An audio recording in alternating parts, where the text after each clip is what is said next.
Hey guys, gawa tayo ng tutorial sa pagtanggal ng watermark sa TikTok. Sundan nyo lang ang aking gagawin. Turan! Punta po kayo sa Chrome nyo, mag-download kayo ng ganito, TikTok downloader. Ganito. Kung wala pa kayong ganito na TikTok downloader, mag-download muna kayo. I-type nyo lang yung tik.ion tapos download. Pag naka-download na kayo, magkakaroon na kayo ng ganito. Ngayon, punta na kayo sa TikTok. Ayan. Punta kayo sa profile. Hanapin nyo na yung video na gusto nyo tanggalan ng TikTok. Halimbawa, ito tanggalan natin. Ay, tanggalan ng watermarks. Halimbawa, itong video na to, tatanggalan natin ng watermarks.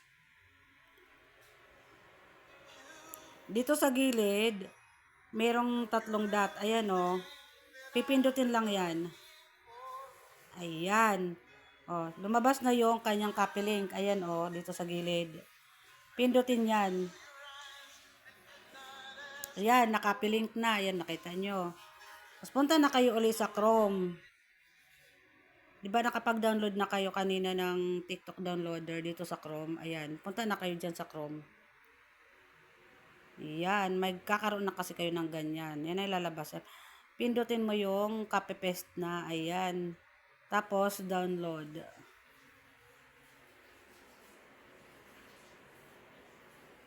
Ngayon, lalabas na dyan yung without watermarks. Ayan o.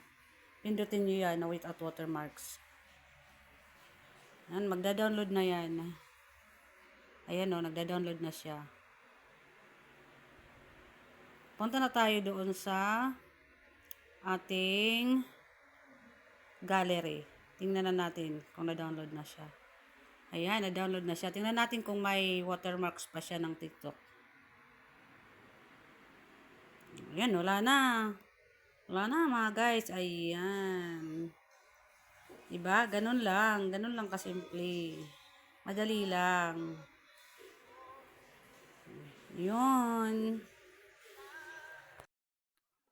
Sana nakatulong ako at may natutunan kayo sa aking naituro.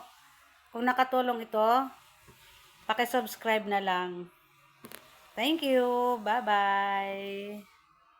Salamat sa panonood.